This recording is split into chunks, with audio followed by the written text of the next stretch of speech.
Hello, this is Sun. Oh, I'm making a blog from South Korea. Specifically in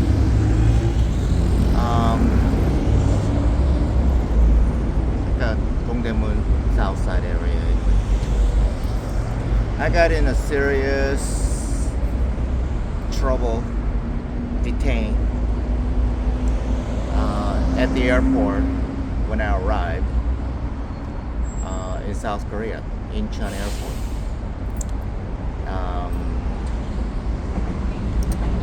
I was detained by 5 different law enforcement agencies. Um, so I don't do this whole lot. I don't do this professionally. I'm just kind of test and drive blogging. So it's unedited and unscripted. And I want to tell you chronological order what happened.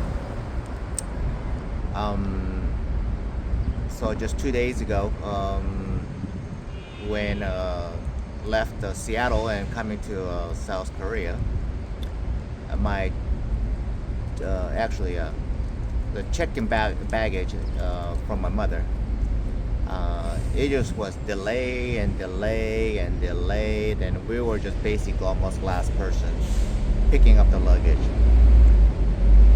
My 2 luggage came out early.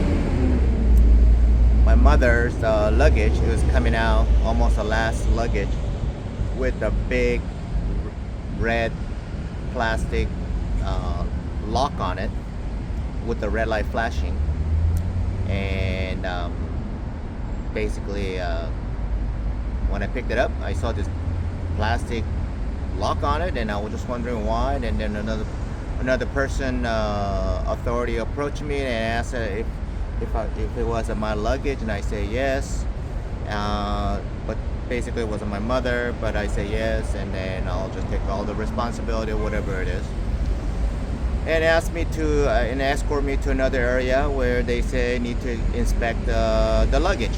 I said not a problem. And so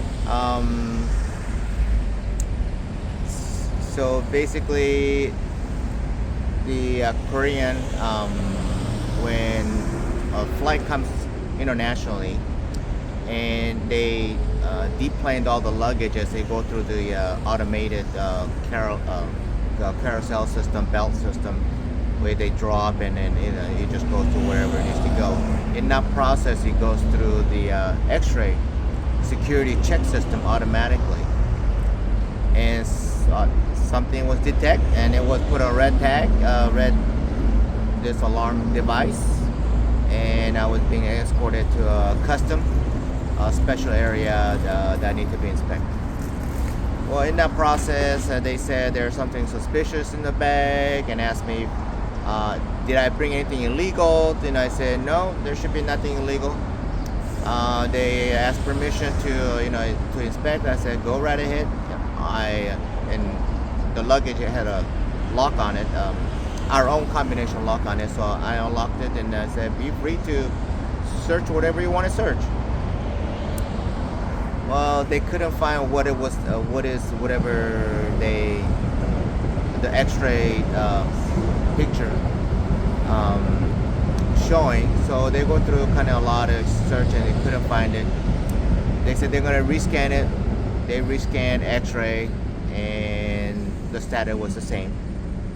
And search again, and I said, let me just take a look at the X-ray, where so I've just kind of located where this suspicious item was, and I said, well, probably it looks like a general in this area of the luggage and somewhere in this area. And I kind of helped the search and still couldn't find it. And then they re-X-rayed again, and so now I'm in the trouble after 3rd attempt.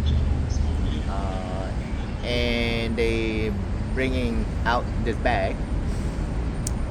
And do you have any weapons? Weapon? No. No weapons. nothing attached to the weapons or nothing like that. So then they said, well, we're gonna search it. Go right ahead. And pull out this bag, and there was a small pocket on the side, and pull and then unzip and then remove about live ammunition, 9mm, about 10 rounds, 22 LR ammunition, about 4 or 5 of those. Like, holy moly! I didn't pack this luggage. Is my mom. I gave her the big luggage for her to put it in there, whatever she need for a month and a half trip to South Korea, and it was empty, completely empty when I gave it to her. And when in the process of luggaging, putting in there, and somehow that thing got in there. To tell you the little background, so basically I'm kind of planning, hoping that my mom to retire in South Korea. So basically I had a schedule for her to come out here in South Korea by herself. She's 86 years old. The country is great, transportation is great, the safety is great, so many things great. So I figured, you know what, she's better safe here in South Korea than America. You know, with the Social Security, she'd be able to live here comfortably. And that was the whole plan, except that while she's here, I wanted her to stay with my cousin for a few days, and then she traveled to Busan, you know, by the ocean area, where I have a other cousin, my mom's side, and when I talked to them, they said that they were look after her, and I encouraged them to, can you please make sure she loves Korea, she wants to stay in Korea, make a big impression, because I don't want to live in America and worry about her with all the damn crime. I'm in the process of liquidating just about everything, and so my plan is to come out here in South Korea, and I already got a visa. And then because my cousin said no, he don't want her to stay at their place because they don't want the liabilities.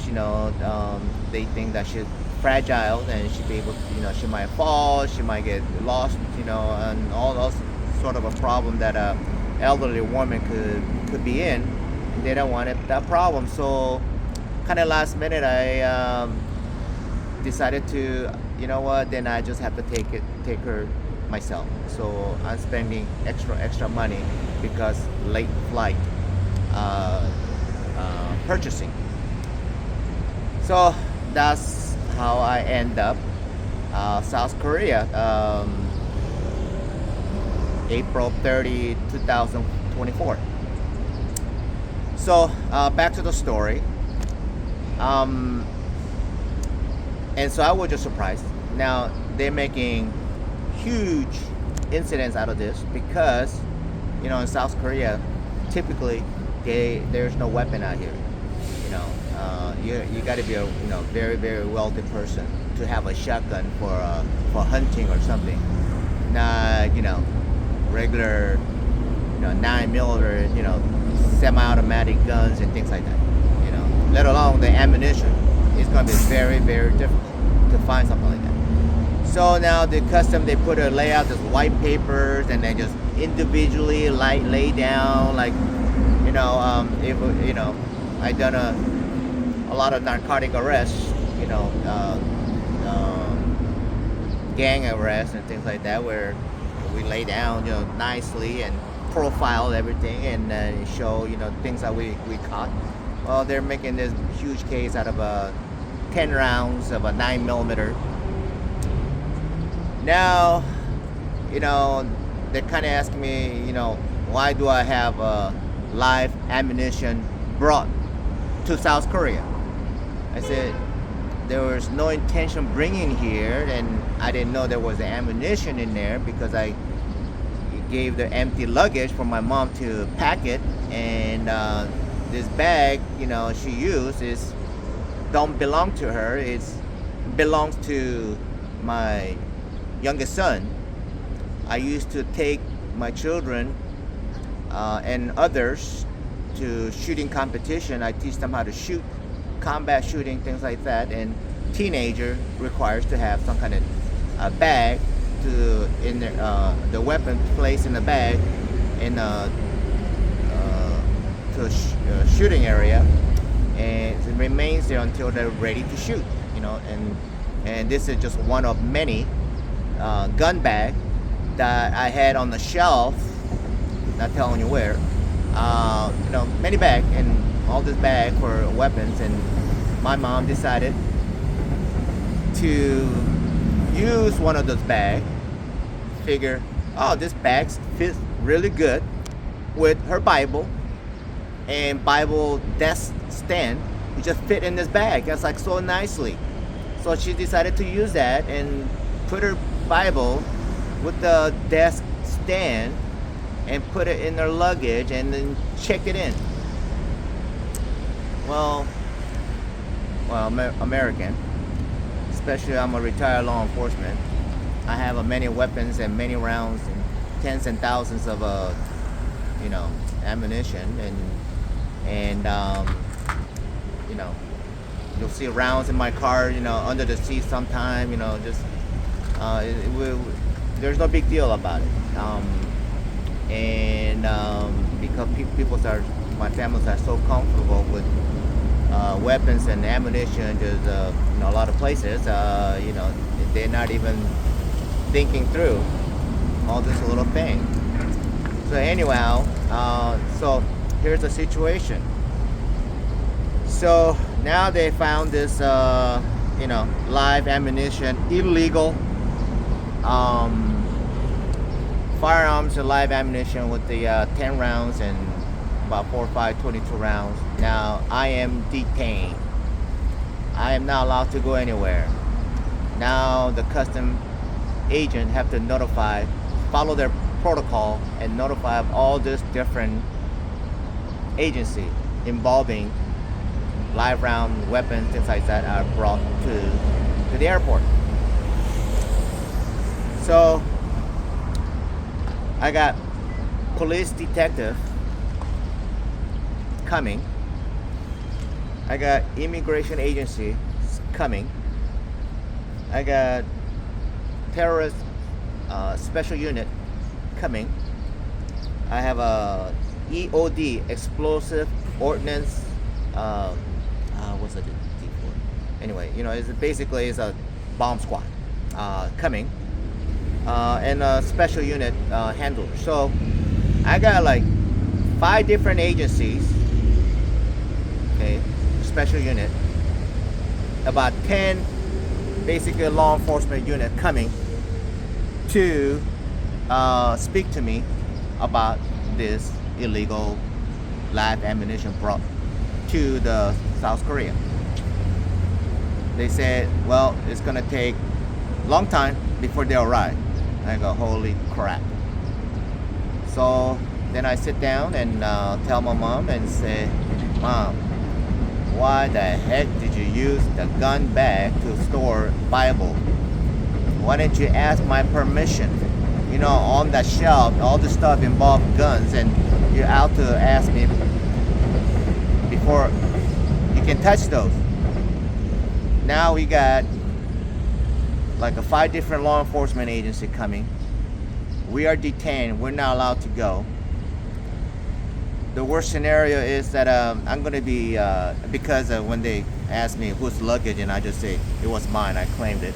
I show my passport, and now that thing is basically, I'm responsible.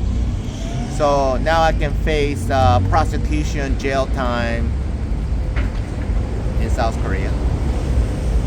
Next best thing, I get deported immediately back to United States. So I got all this crap going on, and I just got a visa approval coming to South Korea, and so all that stuff is just could be denied. And I already had this plan to retire here. That retirement plan could be completely exit not workable. It could be a permanent record. So all these little things, not a little thing, big thing. And now my mom is nervous. I go, holy crap. And they say it's going to take several hours, but somehow in 20 minutes, 20 minutes there were like a little over 10 official government from different agencies. 2 guys showed up in an E.O.D, basically SWAT explosive unit in uniform. 2 guys showed up. I got 2 police detectives showed up. I got terrorist threat special unit. 2 guys showed up. But they were in a suit. And then I got immigration. 2 people showed up. And then I got custom and another special unit person who's gonna handle it. So, a little over 10 people showed up. So guess what? My mom is now, holy shit, holy smoke, we are in the freaking deep shit. So now she's having a major nervous breakdown, diarrhea, stuff going on, and it's like she had to run to the bathroom. But they were all extremely professional, dressed extremely professional, not like in the United States, like this very threatening presentation with all the gung-ho guns strapped around, taser strapped around, rifles strapped around, and 4 or 5 handcuffs strapped around, and a vest, nothing like that. Just 2 guys, SWAT bomb unit, they're in uniform. Rest of it all in suit, very professional business attire suit. And so now the police detective, approached me and then telling me, hey, I just want to tell you, I got a whole bunch of other guys coming, from all the different units, blah, blah, blah. And I don't want them to be asking you, I ask you, like, I don't know, 50 questions. Another guy asks you another 10, 50 questions, same question. Another unit, bomb unit or a terrorist unit, and all these different people ask you the same damn question and stressing you. I don't want to ask you, don't answer anything to me yet. Just wait for all the guys show up, and then we'll just ask you at one time. And it's just going to be the same question instead of it being asked again and again for the same thing. And I mean, it's the level of the professionalism. So, and that's what happened. Waited it. And as the rest of the unit, special unit was coming, basically, I told them, hey, I know you guys have to do your job. I got no problem. I'm not making fuss anything. Do your investigation. But I just want to tell you my background and, and if you can understand it. So basically, I had, I traveled, still my retired, badge and ID. So basically, I said, hey, this is who I used to be. I'm retired, and I do have a lot of guns and ammos back home, United States. I do train kids, and things like that. And I just want you, just get that feedback, and then do whatever you guys have to do. I have no problem. So all the special unit, they all showed up, and they asked me a question, why this or why that, and how the round end up in this, and then I explained to them, and basically, I have a lot of guns and ammo laying around. I used to work in a special unit. I do have weapons and all this stuff, and located in all different areas in my home, and I do train children, and I just happen to have a lot of a gun bag, and it looks like my son, the youngest one, last shooting event that he went to and cleared the weapons and stored the rounds in the mini little zip bag, in the gun bag, and nobody bothered to look into it, especially my mother, who should not have touched the bag. And the big opening area was all completely empty, just a small pocket. There was a round, live round stored, and it legitimately, and that's what really happened. I really apologize, and so, but they need to verify everything, so they take a picture of my ID, they take a picture of everything, and so I just happens to have a blog of the shooting event competition, taking children, showing my children how to do combat shooting, showing my second oldest son, who is the military, that before he went to West Point, I used to teach him combat shooting, things like that, and they literally screenshot all the blogs of the shooting that I do, things like that, just to verify it. And I mean, we were detained over 2 hours, and yeah, and the whole process went through, and but they were just very professional,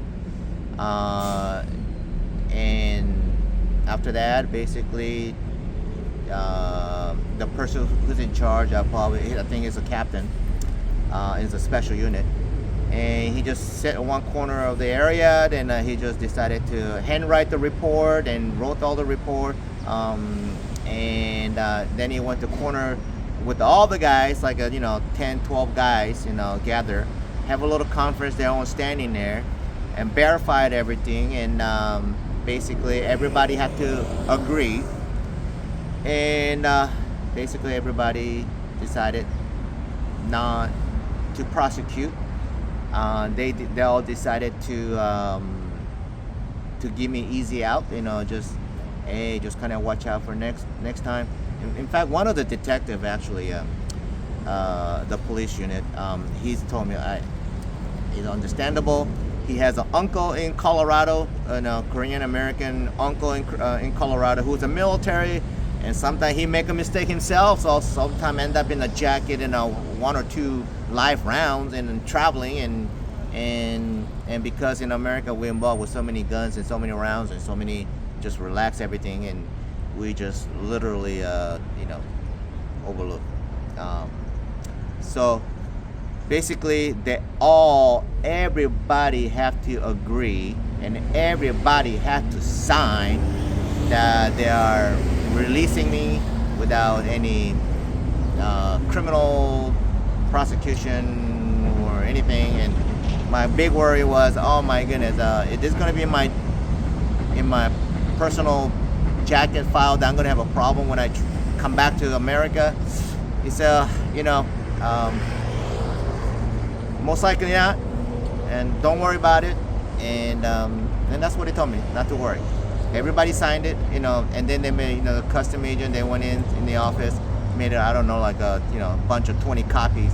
Everybody got handed over, signed copy of everybody that agree their disposition of me in this ordeal incident. Like I said, nothing like United States. These people are super professional, dressed professional.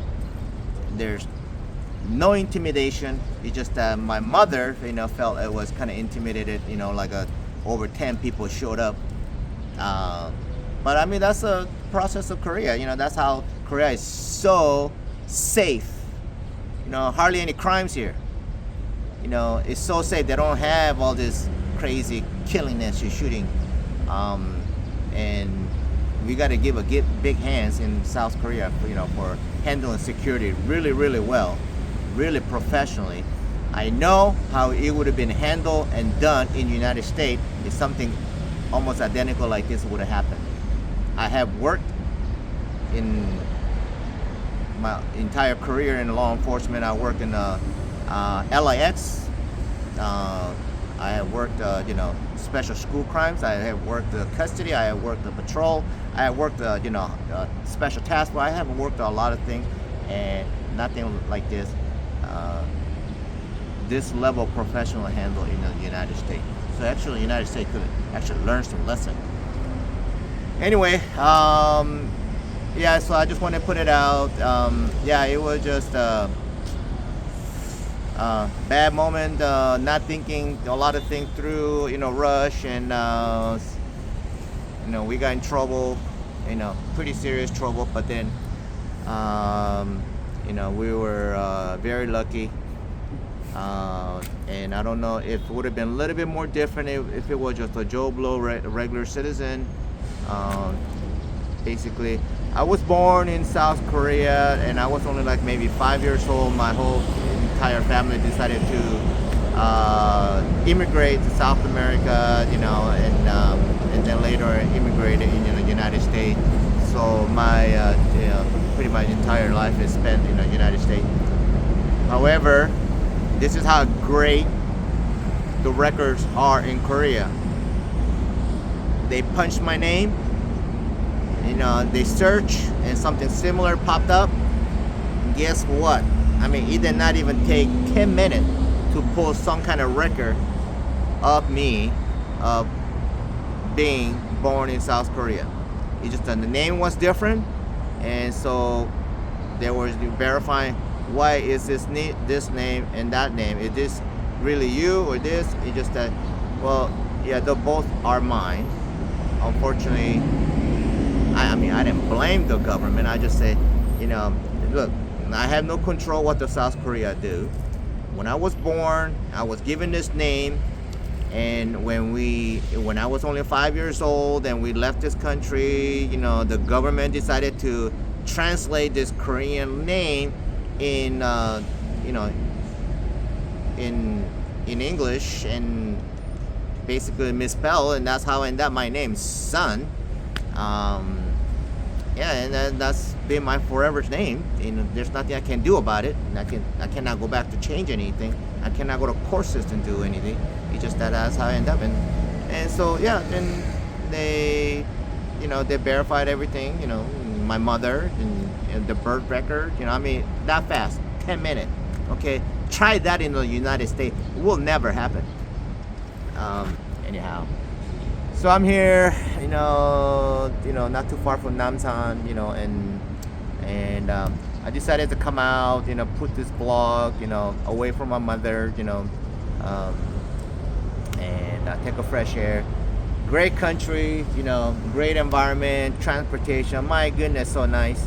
Although my mom, she got nervous. She used to live in this non-populated area, in Washington State, in Federal Way, and nothing like here. Like you got literally thousands of people very close to you. But it's a great country, great country, and I hope, I'm leaving in 8 days, but I hope my cousin makes a great impression, because the first impression of coming through the airport was just terrible. She just had a kind of nightmare and not too thrilled about living here, but I hope my cousin can make a huge impact that she wants to live here. So I'm here to actually resolve some other issues. Hopefully,